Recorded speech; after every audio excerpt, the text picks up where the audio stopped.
When God is born within you, for that's the beginning of it all, you first awaken within you, and you do not know you are God.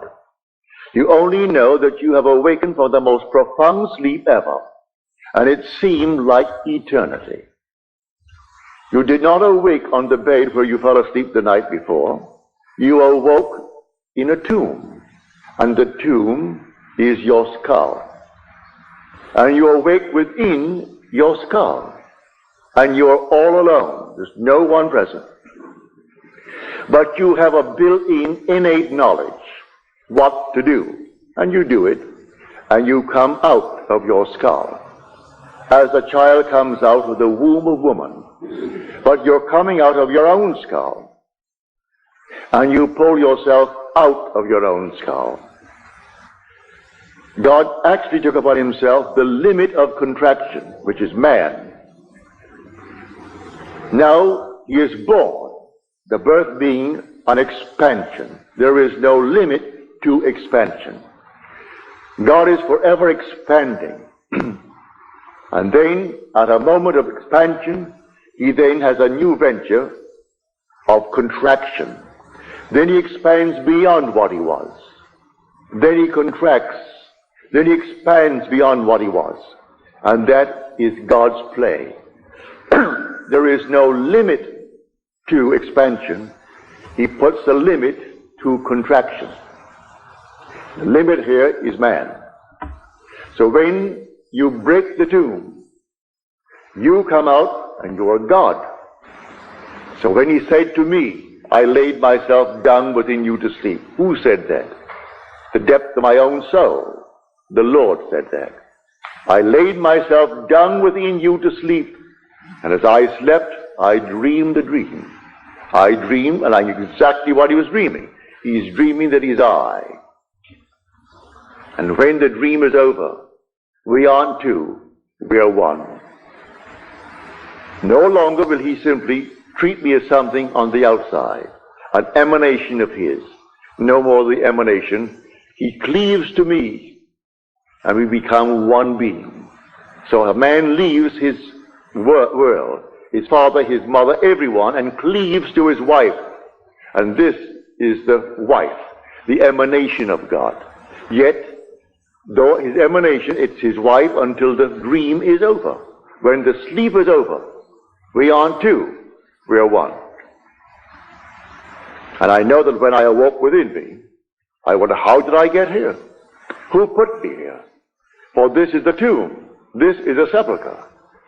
And only one who thought me dead could have put me here, for this is a tomb, and only the dead are placed in tombs.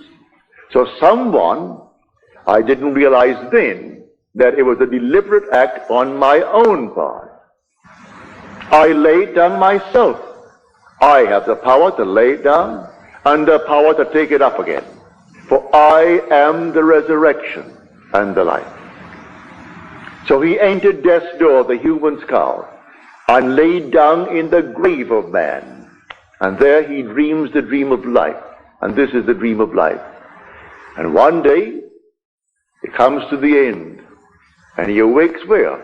In the tomb where he entered, to find himself there. It was a long dream.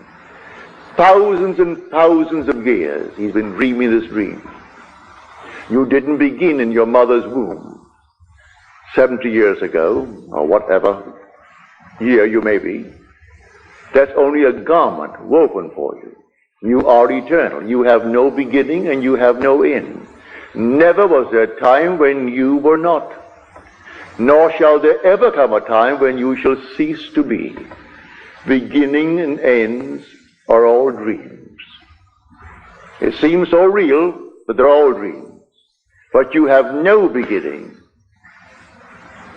no end.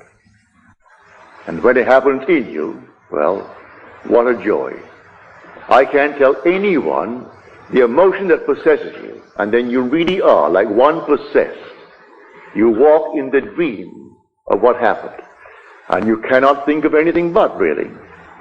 You may be diverted for a little while. A small party, a big one would bore you.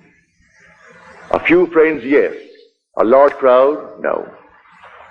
It doesn't interest you. A dinner party of a few chosen friends, yes. But to have an enormous crowd, no, that's nothing more than noise. Everyone's trying to, well, monopolize the entire picture. But a few chosen friends for a party, a delightful evening with words, where you're discussing reality, wonderful. But after it happens to you, may I tell you, you can't think of anything but, and your dreams are not dreams anymore. Your nights are not what they were prior to that waking. You wake and it's entirely different. And I can't explain to anyone who wakes every day of their life after a night of good sleep, that waking in the morning doesn't compare to this. It's something entirely different. As though you had never awakened before in your life. That's what actually you feel like. Something entirely different. But something was said to me just before I took the platform by a very dear friend of mine who was here tonight. Although he will admit to me and to everyone in the world, he is 101% American, but he cannot deny the fact that he has 101% of the Irish background in him too. So he gave me the definition of an Irishman. An Irishman is one who does not know what he wants. And there'll be no peace on earth until he finds it.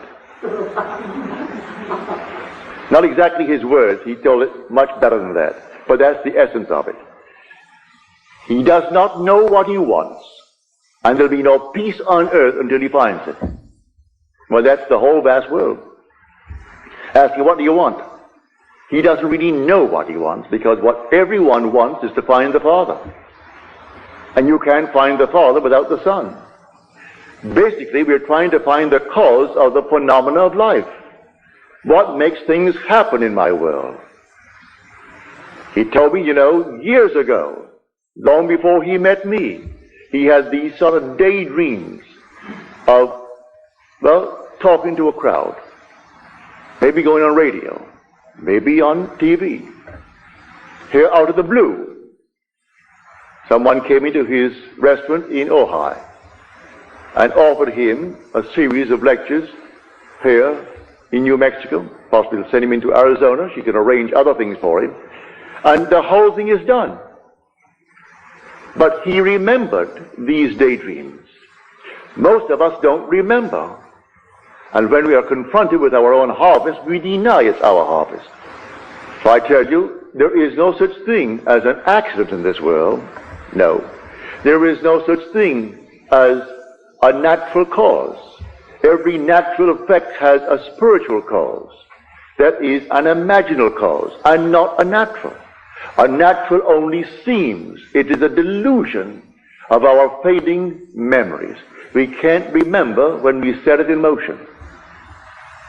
He remembers that long before he met me in San Francisco, that this happened back east, this daydream of his.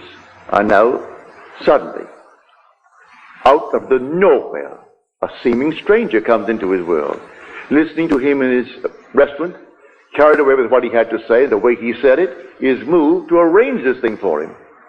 He doesn't have to lift a finger to do it. It all will be done for him. So I say, dream noble dreams. Wonderful dreams.